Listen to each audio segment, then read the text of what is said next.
So if you're a business leader or sales manager or sales director, are you more concerned with being liked in your team necessarily more than being effective?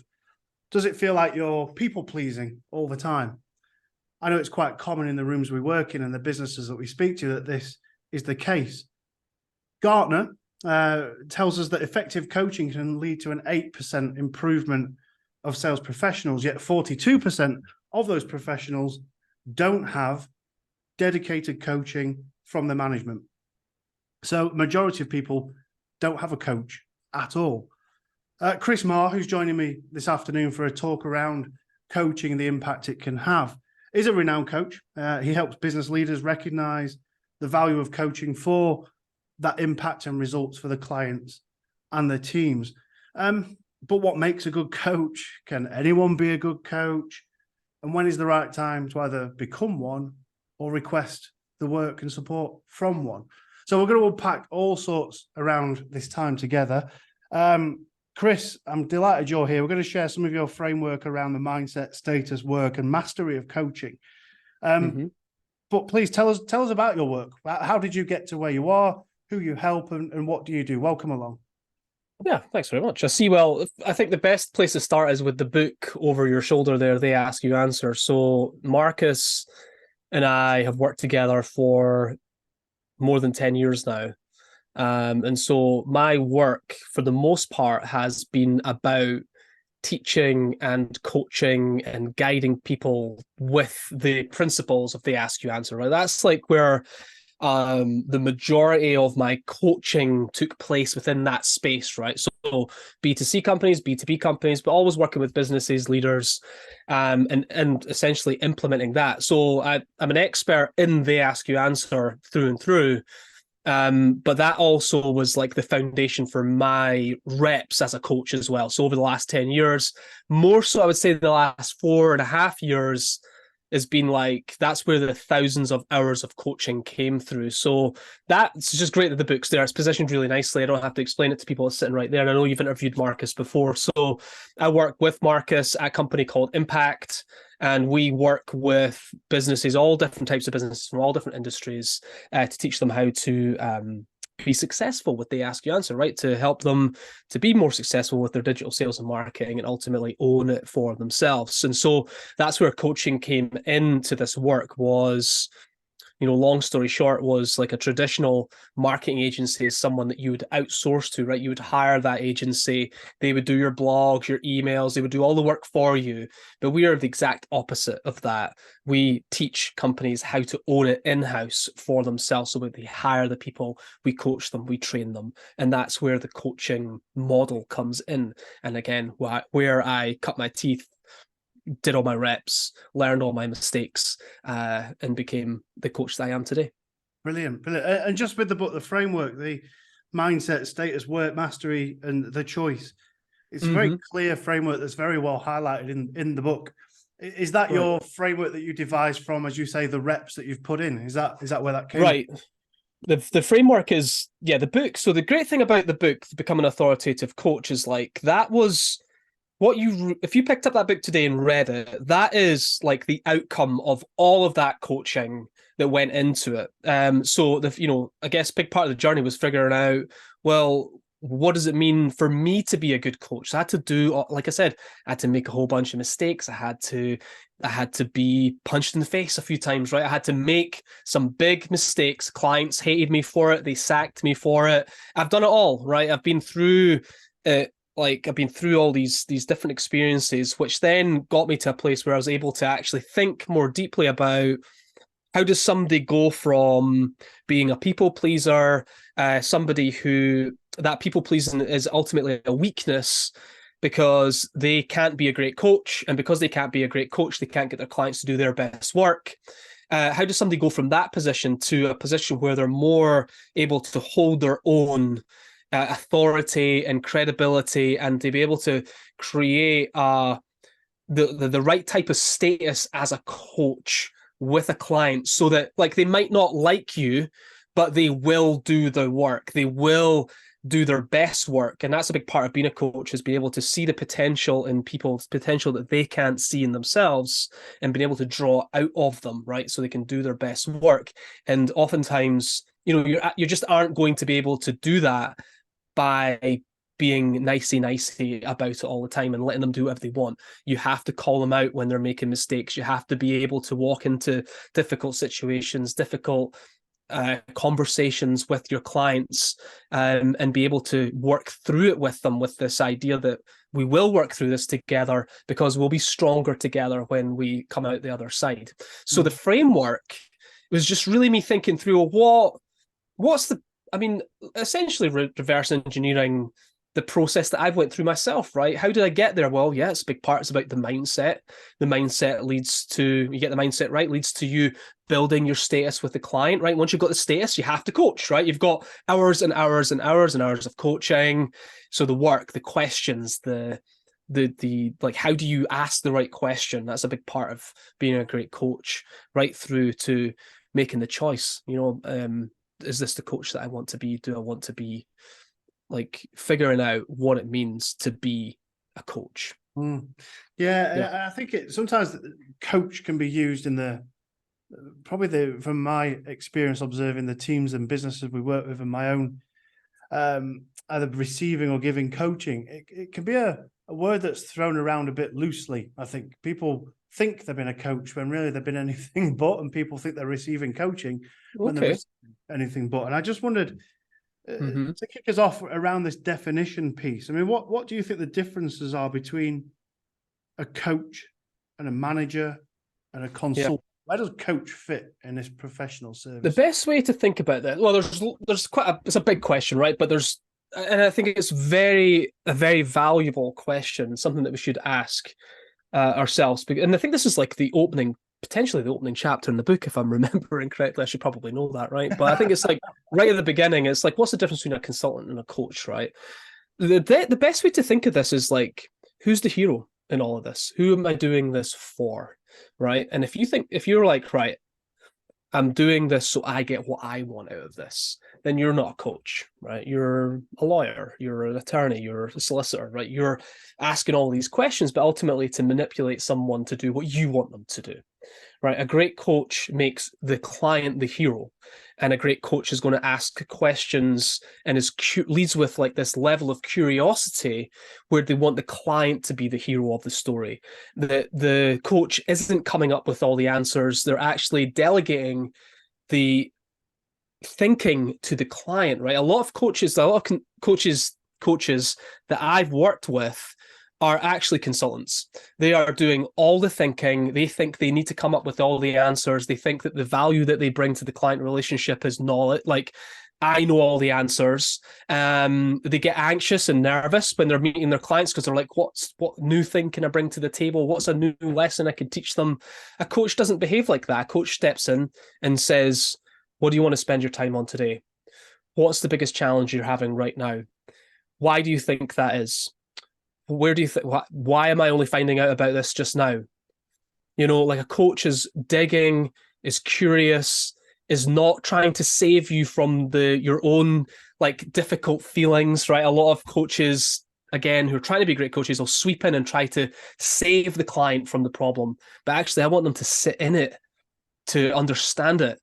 And I think that's a big part of being a coach versus a consultant as well. So I think, who's the hero? Am I asking questions, or am I telling them what to do? These are good places to start with, like quite high level. And then after that, it's who's doing the thinking. Am I delegating the thinking? Am I chasing my client around to get their work done? Like if you're my client, Rob, you said you'd have that thing for me, Rob, where is it? It's like, is this really the most valuable use of my time as a coach, is chasing you up just because you can't say what you said you were going to do, right? That's not it. It's like, why didn't you get it done on time, Rob? How can we make sure you do it on time next time? What's getting in your way? Why is that a problem? Who can support you? Not me, right? Because that's not my job. My job is to help you to overcome your challenges so that you can do your best work. And so I think a coach is very much on the side of, you're the hero. I want you to win. and I'm here to shine a light on the behaviors and the challenges that you're having that you can't particularly see, and help you work through them so that you can do your best work and we can bring out your highest potential. That's quite a nice, robust answer to the question, and I think for me it perhaps uncovers somewhere else I'd like to go in that answer around how do you stop people flip-flopping between being a coach and being a consultant, or being a coach and being a manager, because sometimes the same person perhaps plays both roles. I am your coach. Okay. I am your manager. I am a coach. Right. So how do you stop people flip-flopping? Well, we don't stop them. I would encourage it. And I know that contradicts what I just said, but here's why. So there's times where you do need to be a consultant, but the challenge, the initial challenge, is getting people to stop being a consultant, right? So it's not that we're saying you're never going to have the approach of a consultant ever again, or the approach of a manager ever again.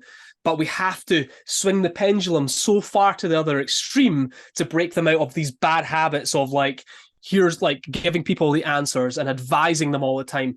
Just think about the most annoying manager you've ever had that tells you what to do all the time, right? Here's the best ideas. You're never engaged in the conversation. It can be very frustrating being in a relationship like that. And what we're saying is, let's challenge ourselves to swing the pendulum as far as we can the other way to break ourselves out of these habits. But there are times where you will need to say, Rob, I've listened to everything that's going on for you right now.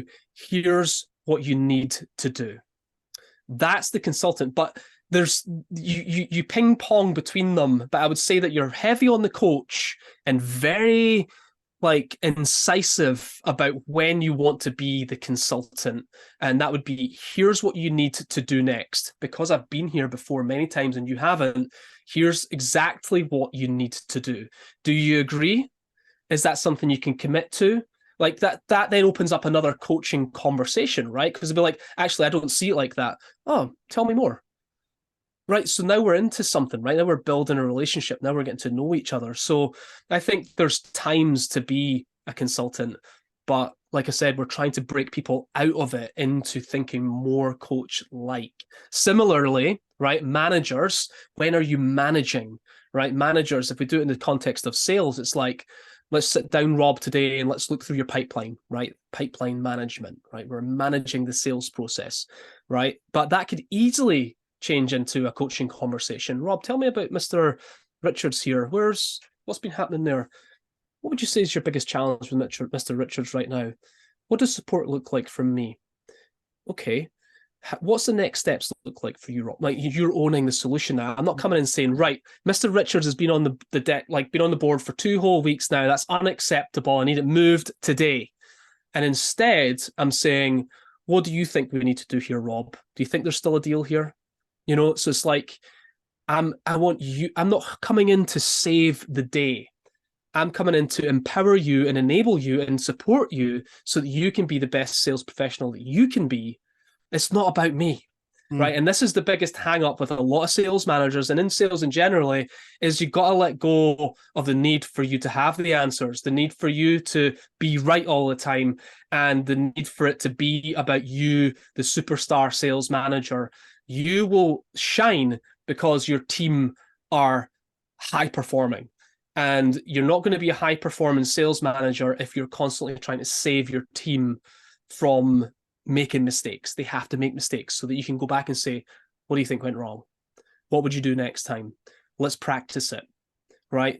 We have to feel, it's like the same with kids, right? Your kids, you can't save them from skinning their knee on the ground or falling off their bike. They have to fall off so they can get back on. And it's all part of the learning process. And so when we think about the difference between a manager and coach, so we've got manager, coach, consultant, right? And you could see easily in one single conversation where you could be all three, be the self-awareness to know when to use each of the skills that are appropriate when you're managing someone through a pipeline, when it becomes a coaching conversation, and when it becomes the true guidance of a tenured expert in a space saying, okay, here's what I think you need to do. So I think though it's all about self-awareness, Rob, and knowing when to deploy the right set of skills at the right time. based on the relationship that you have with that person and, and what they're capable of, right? It's very difficult, though, I would say, to help someone self-discover something that they will not be able to self-discover. And so that's another time where you might need to switch into consultant mode before you go into coach mode. It's like, look, Rob, Rob, I really want the best for you in this company. I can see the potential. There's one thing you're doing every day with your sales calls, though, that I think is stopping you from making progress. Would you like to know what it is? I tell you what it is, and now we have a conversation about how I'm going to help you to overcome it. So there's the radically candid feedback in the moment, but it's coming from a place of, I care about you and I want to see you succeed. And then we can have a conversation that's much more coach-like about how we're going to help you overcome this specific challenge. Yeah. Do you see? Yeah, I do. I do, Chris. I think it's very, very good examples that you're sharing. And for me, I think you've shared one word that I'm fascinated by lately is curiosity. We don't see enough of that in the workplace. I think there's too much management going on in terms of I've got the experience, I'll tell you what to do. In terms of marketplace challenges that we're seeing, and I don't know what you're hearing in your environments that you work, but we're literally hearing, this is how we did it to get us to this point. Go and make more calls, go and dial more numbers, go and knock on more doors, go and drive more miles. These are the management behaviors that have been driven. And there is zero curiosity to think about, well, hang on, what does the team think? What does the team think might work here? And I just wonder, just thinking aloud here, if the environment that we're in is driving more of a management culture, make the number, I don't care how, just make it, rather than a coached approach. And is that something that you're seeing in the environments that you work, perhaps?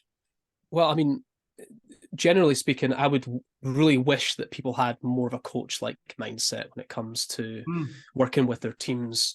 And yeah, I think desperation, fear, this is when self-awareness really comes into it. It's like, am I behaving defensively right now? What am I trying to protect? My job. What am I afraid of? Why have I not got, if somebody's behaving like that, I would say, why have they've been starved of the right type of support as well? It's no wonder they're behaving like that, right? So it's almost like you can give them the benefit of the doubt, because you can understand that the reason that we're behaving like this is because they haven't got the right support mechanisms in place to support them. So all they've got is that authoritarian type approach, right? It's like, do this, do that, get it done, don't care, stop whining, no excuses, works 80 hours a week, do whatever it takes, work harder, not smarter, right? Whereas the coach-like person is going to be, right, team, this is the reality as we face it today. What I've brought you all together today here is to hear all your ideas about how we could solve this particular problem. I've got my own ideas about how we'll solve this problem, but I want to hear all of yours first. Right, and that would be the start of something. Right, that would be the start of a better conversation, perhaps. Right, and then at the end of it, they might all come up with the things that you thought of, and then you can give it to them. You don't have to go, but I thought of that. That's what I was going to do. You just say, great idea, Rob. Talk us through exactly what you see the next steps looking like. So, I think this is the biggest challenge. It's like, as soon as we get defensive, we start to behave in a different way, right? And I think it's a self-awareness. This is like anything. You go into a meeting with your boss and you start to get defensive about your job and you're protecting your end. And now all we're doing is fighting. You're defending, I'm defending. It's back and forth, back and forth. There's no curiosity at all. All we're doing is fighting and bickering. And there's nobody's winning here. There's no forward motion. I would say that there's moments like that we're just stuck. We're completely stuck in the present and we're not moving forward. And what we want is an attitude of, how do we move this forward together? Right? What does forward motion look like? And that means we have to get out of the defensive mode and stop making assumptions about other people and understand that the people around you are actually smarter and more capable than you give them credit for, and bring them into the conversation. The challenge, I think, Rob, though, is that people think that as soon as you start asking questions, you start to lose control. But nothing is so far from the truth, right? It's like, actually, as soon as you start asking questions, that actually is you are driving the conversation, right? And so I think that people are afraid of asking a question like that of their team, because they feel like, well, what's my job now? If I'm not telling them what to do, then what is it? Well, your job is about bringing the best out in your people.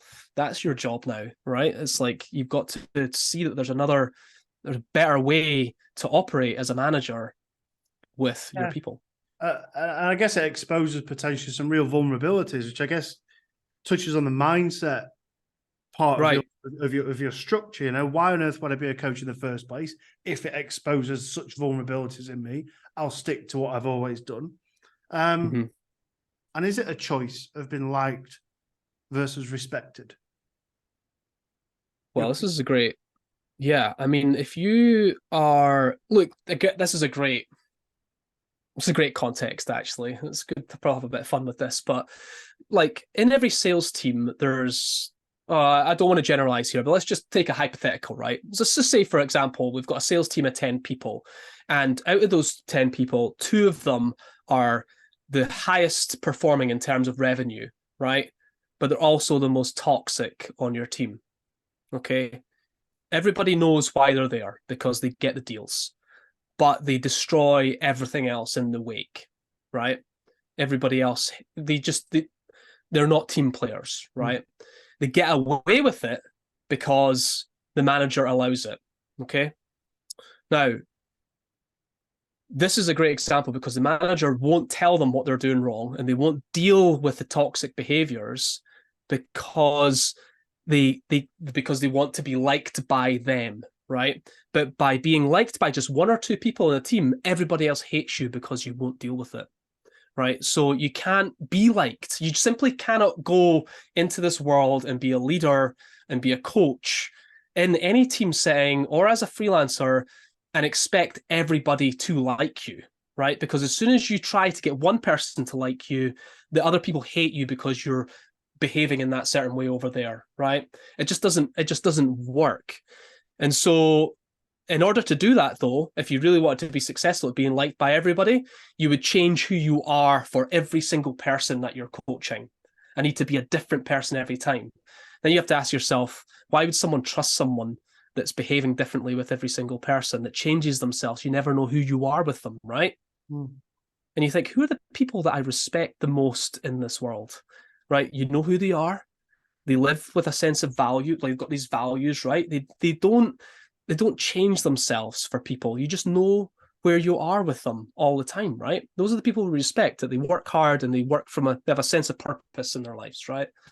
And they don't need to be liked. If you wanted actually honest feedback from them about your performance, they would be the first person that you would go to, because they know they'll tell you, because they don't need to be liked by you. This is a massive problem in coaching and leadership, where, like, here, and this isn't really in the book, not to this degree. If you go to work every day and you, as the leader or like the de facto coach, you have to be fulfilled in some way by the people around you, you cannot coach truly effectively on a daily basis, right? That would be like me needing to be not just liked, but validated, to feel like I'm the smartest person in the room when I'm working with my clients. If I need that all the time, I'm going to come into my meetings spouting a load of stuff to make you think I'm smart, and then have you at the end of the call make sure you pat me on the back to make sure I feel validated. But if I can go into these situations not needing a single thing from you, Rob, I'm just going to tell you the truth, and we're going to have some difficult conversations. We're going to have some challenging conversations, but we're going to have some breakthroughs. We're going to have transformations, and we're going to have a great relationship together because you trust me and I trust you, and we get along really well. And guess what's going to happen? We're probably going to become friends because of it. But if I try to be your friend first, there's a good chance that we would never be friends in the long term. But if I lead with the need to be respected first, you don't lose, like you're not risking being liked later. And that's the key to understanding this, is like, is trying to get your head around. This isn't easy, right? This can take a lot of reps and a lot of trying, but it's trying to let go of the need to get something from other people. That makes you what I would call like that's a sense of fragility as a coach or a leader. Is it stops you from, it's holding you back from being the best leader or coach or manager for your people. And if you can get away from the need to be liked, that might just open up the right type of relationships for transformation and breakthroughs with your team. What a great challenge. And I hope those listening to this are taking note, because I think that liked versus respected piece, you just framed it incredibly well. And you said something in your answer, which I think perhaps connects back to the next point. But one of the things that always sticks with me is my colleague here at Plan Grow Do, Steve. He used to lead sales teams around the world, and one of his lines is always "Make heroes, don't be one." And I think for me, you referenced it earlier as well. Who's the hero in the room? Make heroes, don't be one. I think is such a great perspective to disarm quite quickly. It's like, well, my role here isn't to be the number one. It isn't to be the font of all knowledge. It isn't to share my experience necessarily at this point, but it's to make the receiver of this the hero. And I think it's a good perspective potentially to disarm the liked versus respected angle. Who's the hero? Who's this for? Who am I serving here? And those are all good questions to ask yourself about your approach to communicating with people as a leader in any team. Yeah, absolutely. And in your reply before, you said leadership are often referred to as the de facto coach, i.e., businesses aren't employing or appointing coaches. No. They are assuming because you're in a power of leadership or management, you therefore, you can be the coach, you'll assume the role. But as we referenced in the introduction, Gartner is saying that over half of sales professionals don't have any coaching whatsoever. Right. Why might teams, businesses need to dedicate the role of coach greater? Yeah. What's so important about them? Well, this is an interesting, because I think that sounds like quite a conservative number. I would if I was to guess, I would probably say like 80% of managers don't have any coaching training at all. And it's because their managers don't. It's just like a waterfall effect, right? It's like they've never had they've never been coached, and therefore coaching training isn't really isn't important. It's not treated as a priority. And the people don't get promoted because they're great coaches. They get promoted because they suck at the job they're in, and then they get promoted into management roles, right? Okay, maybe not all the time, but generally speaking, like are these my experience of managers is this, and I think I could definitely get the article that talks about this for your show notes, Rob, if I could put my hand on it. I can't remember the numbers, but it's something like 80% of managers don't have coaching training. However, even with just a small amount of coaching training, like really just a small amount, a few hours of a workshop, can really enhance their skills to help them better with the people that report directly to them, right? So so when I was reading this article, it's like, that's a massive amount of hope actually there. I was like, and it's true. It's like they're not going to become expert coaches or anything like that, but just a few skills and a few tools in their toolbox to help them be more effective coaches is going to help them to bring out the best in the people that they work with. Like, so managers absolutely need to have coaching skills if they want to bring out the best in their people. Now, failing that, every person that has a manager should be also thinking about, how do I increase my coaching skills so I can manage up to my manager, right? So I think it's about relationships, it's about communication. In an ideal world, both people in the room, or however many people in the room, but if it's a one-on-one or whatever, both people understand the nuance and understand what great communication looks like. It's not just a one-sided thing. But it would start with the managers, absolutely. I think that's like the way that coaching skills could really transform is if we went into middle management with it, because those are the people that are working with the most people, and it would have the biggest impact. But everything that we talked about so far, Rob, is about bringing out the potential in other people, making them feel empowered, making them feel like they're making a difference, making them feel like that they matter, right? And that they're heard. Like one of the most frustrating lacking skills that I see is active listening, right? So a manager might be like, I'm a great coach, I ask lots and lots of questions, but I can see that you're not listening. You're not listening. You're just ready to ask the next question, right? Because you think that's the skill.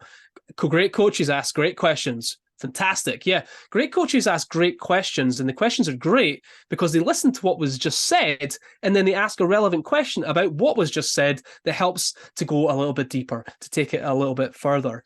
And so active listening is like one of those hard to teach skills as well. I think we need to see more of that. But like this just comes back to what you talked about already, which is just a certain level of curiosity, like a certain level of curiosity and high caring. Like I truly care about the people on my team to the point where I am willing to step into this difficult place with them right now and be curious about where it takes us.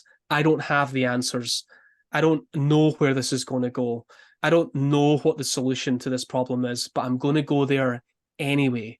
Whereas a lot of people would see that as a reason to start putting the armor on, right? We can't go there. I don't know the first thing about depression. I don't know the first thing about divorce. I don't know the first thing about whatever the thing is the person's going through. But a great coach is going to sit there with them and they're going to work it out and they're going to figure out what to do about it. So work, though, Rob, is like we spend 40 hours a week, 40 hours of our waking time at work every day. And it's sad that for most people, there isn't a person there that is willing to step out of like just your performance and into you as a person, right? Tell me, I want to know you, Rob. I want to understand what makes you tick. I want to understand why you're here. I want to know and understand your characteristics and traits, not just your performance, but who you are as a person and how we are going to work together for the next however 3 years, 4 years, 5 years, whatever it might be. And that's why I think we need coaches in these roles, is because we're working with people and we need to be curious about the other and the people you we're build a working really with. fascinating case for why organizations need a coach. But what are the stigmas and perceptions? Why aren't there coaches? Why do you think the numbers as high as 80% feel like there's no one who can coach me? Well, number one is they call it organization? soft skills. They call it soft skills. It's not the hard skills of business. So it's been tarnished as like this. If we get time, we could learn this stuff, but it's not as important as all these other hard business Not things. a priority almost. Yeah. It's not treated as a priority. People think also, Rob, that they're actually pretty good at communicating. Like if you just ask people, they'll be like, "Yeah, I'm pretty good. I'm good. And because they think they're good, they don't ever look towards maybe improving. And because they don't do that, they never engage in any training. Or I think there's a number of people obviously that are self-aware enough that they need to improve their communication. And some people are lucky enough that they meet somebody that tells them this. But most managers, I think, that have been in work for 10, 15 years, 20 years, whatever, they probably feel like they are pretty good at it already, and therefore it wouldn't be something that would be even on their radar to improve on. So I think that's a massive challenge as well. Is there, or are there, or have you got any research to suggest what the benefits to the bottom line might be for organizations that have coaching? Because I guess if leadership is saying we're not doing it because it's not the hard skills, that's soft weight. What's the benefit? Could we flip that and say, well, the benefit of focusing here is this?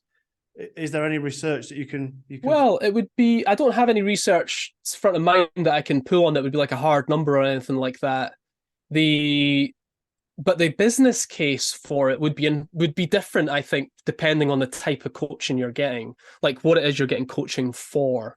Like, so for example, if you're coaching at a level where, let's say, for example, you're a communication coach that's helping people to pitch their services more effectively in front of VC companies or something like that, right? You could probably measure the ROI of that quite effectively. Here's what your pitch looked like before. Here's what it looked like after coaching. You won this many deals before, and you won this many deals after, right? You could probably do something like that. Yeah. I think you do. So I don't have an answer, but I do know that there needs to be some answer to that when you're a B2B coach and you're working with like a CEO that's hiring you on this like on a premium fee, for example. There needs to be an understanding of what's the issue, what kind of impact are we expecting from solving that issue, how important is it to you that we solve this problem, how will the company grow as a result, and how are we going to measure the effectiveness of this work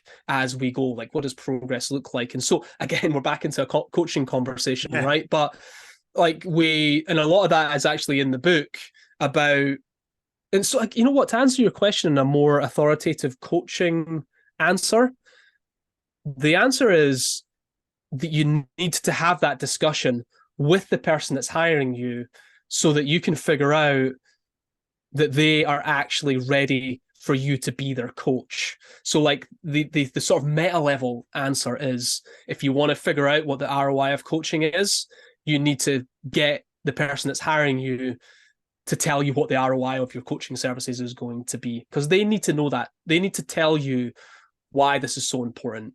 Right, I always think about the 3 I's, right? Issue, impact, importance. What's the issue? What's the impact if we solve that? How important is it to you to fix it? If we can get clarity on those 3 things, usually we're in a place where it now feels important to actually do it. In other words, we've raised the stakes around the coaching work. Not to avoid your question there, but I think that's actually the practical conversation that would have to happen in a hiring situation as a coach. But I think to cut a long story short, there's probably dozens of ways to measure the effectiveness of coaching, everything from competencies through to some type of ROI number that you can measure. And that would be true of my They Ask You Answer work, right? I can measure everything from competencies in an individual, competencies in a team, and then right through to the ROI of the work that we're doing, because that's really, without that, it's very difficult to convince a CEO that you are worth the fee that they're paying. Yeah, I think for me, the takeaway in that answer, and I appreciate you working your way through that. I think it's the priority. It has to become a priority. Soft skills are easy to fob off. Right. Build in a challenge, a KPI, a measure, whatever it needs to be, and attach coaching to it. And therefore you can measure it. Don't measure what matters, but measure what's important, or don't make important what you can measure. I think that there's some real benefit to prioritizing it. And I like the 3 I's approach: issue, impact, and importance. Help the organization reframe how important it is for them. Right. Find a way to measure it, right? Exactly. In an ideal world, back to the authoritative coach, in an ideal world, when you step into the potential for a coaching conversation, like a coaching agreement, you could say, right? That should be done in a very specific way, where if I'm the coach, Rob, and you're the person that's thinking about hiring me, I need you to tell me why you're hiring me, not me telling you why you should be hiring me. Right? That's the way the conversation goes most times. It's like, so, Rob, what makes you think that you're a good fit for coaching? Right? That is status. That's the type of relationship, Rob. Right from the get-go, you should get a good sense of what our relationship's going to look like from just asking that very first question. So, Rob, why do this now? Why is this so important? What makes you think you're a good fit for coaching? I'm actually looking for reasons for you not to hire me. Because if this isn't the right time, or this is not a good fit, then I'm going to tell you, because I'm only willing to work with people that are actually going to do something interesting with the work that we're doing here. Which goes back to the framework you were saying, the mindset, i.e. the confidence to ask questions like that, the Yep. status, which you referenced there. I want to try and touch on Sure. the work element, because Right. we're speaking it to leaders, management, business owners who've got teams, and they might think this all sounds great, nice, well, great, but I'm coming from a management background. I'm used to telling you what to do. I'm quite autocratic. I know what I want because this is how we've always done it around here. But I'm curious. I get the curiosity. How can we start to practice? And what are some good questions? Sure. Someone who isn't versed in coaching but wants to start dabbling or dipping their toe, what can we start to ask? How can we start to approach it? How do we avoid taking anything personally in this space? Yeah. So, like, this is a process. You do first of all, give yourself the permission to tinker and experiment with some stuff. You're going to fall on your face a bunch of times, right? You're going to ask the wrong question. You can't let that stop you from making progress. You're going to fumble over something. You're going to say something that might offend somebody, right? There's things that are going to happen. In other words, this is communication we're talking about. It's not a perfect scenario. It's also people, right? People are going to respond in different ways to different things, right? The key is absolutely don't make assumptions, don't take it personally, and always do your best, right? That's what we're trying to do here. So, like, that the most obvious place is for any manager listening is to practice your coaching skills in your one-on-ones, right? And if you're not having one-on-ones, what are you doing, right? Like, get into a room with your people, right? And I would say get away from the management side. So if you're a sales manager, right, and you're used to doing like pipeline, like strict sales management stuff, right, ride-alongs and, pipeline management reviews, all of that sort of stuff, make 15 minutes about you getting to know the people on your team more effective, like more deeply, right, understand them more. So you've got to think to yourself, well, what are the type of coaching questions I could bring up that would help me peel some of those layers back and actually start to understand my people a bit more, right? Right. So what could that be? Right. You've got to do the work here, right? I'm going to give you some examples, but everybody listening should be like, right, well, I'm going to just pause it right now and I'm going to start to write down the type of questions I could be asking my team members, right? It's like, right, okay, so let's go through some of what I would call the crappy questions. What did you get up to the weekend? Did you see the storm? All of that stuff, right? Weather type questions. These are usually the things. These are like soft icebreaker types of questions. But you might get down to something like, I don't know, like what do you feel like over the time you've been in the company has been your greatest achievement? What do you feel like you have personally gained from working here? Who would you say at the company is someone you would say is a best friend? And what's the value of having a best friend at work? As your manager, I really want to make sure that I'm the best support I can be for you. What's one thing that you feel like is a gap for me when helping you? I could go like, there's just, how can you, of course, some of these questions require a relationship. You're not going to dive right into some of the deep ones, but you've got to start peeling those layers back and developing that relationship with the people around you so you can understand them more, right? And so we call these law of three questions. And what I mean by that is, like, when you ask a question like that, you're probably not going to get to the truth of it until after the third question, right? So you're going to be like, so what's been your greatest achievement at work? What would you say you've learned the most? Why was that such a great lesson for you? What did it teach you? How have you used that in your, like, so I'm still on the same thread. I'm just like, question. There could be 10, 12 questions. One conversation might take an hour, right? If you ask the right first question and then you're curious enough to stay in that place with them, to really get to a place where you're like, now I understand why that was such a great lesson for you. What a fantastic story, So, like, I think there's just so much scope for sales managers in general, if they're able to, like, give themselves the time to explore and not feel like it needs to be an agenda item and not feel like they need to measure the effectiveness of it, especially in the beginning. But, like, I think about, what I think about a lot when I'm talking to you right now, I think about my kids, right? I think about Luna Rose, who's 5 years old right now. She's in primary one in Scotland. And I think about her relationship with her teacher, right? It's her first real primary school teacher, right? And I want them to be together, ideally for 2 or 3 years, would be ideal, right? And it's probably not going to happen because he'll stay in primary one and she'll move up to primary two. It breaks my heart because they've just spent a year getting to know each other. If they went to primary two together, he knows her characteristically and her traits and her behaviors, not just how good she is at maths or English or whatever, but actually knows them and can stay with them. And I think that's the power. It's like most managers aren't staying in their jobs 12 months. They're gone. New manager comes in, have to and it's the same stuff over and over again. Nobody's getting to know anybody really deeply to understand how to change or transform the culture of this team.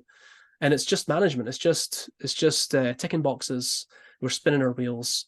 Are we actually doing anything meaningful here? Truly meaningful? Are we affecting the people around us? Are we giving them a reason to want to come to work? And we know from the data as well that most people leave their jobs not because of the brand that they're working for or the organization, is because of their boss, right? The person that they report to directly. So I think we've got a massive case for it. That'll only become more and more prevalent, surely. What is it? Well, I'm a millennial and I'm 39. For those that are thinking millennials are still young, we're not so young anymore. You're not young anymore. And even Gen Z and what would it be after Gen Alpha, they want values, don't they? They want to feel like they've got that connection. That old school, baby boomer culture ain't going to work in a few years. So management now has to be, who are the next leadership, have to step up and have that curiosity. And I think just to touch finally on your mastery topic, right? About, you've mentioned it a few times, is about reps. I've put the reps in. I've done the repetition. If there's managers listening now, leaders listening now, even employees listening now who want to be coached or are curious about the coaching role and habit, how do we find that time? And you've alluded to one, i.e., make time in your one-to-ones, build it in. Yeah. But in busy workplaces, surely the excuse you hear, I haven't got time to learn this. I'm busy.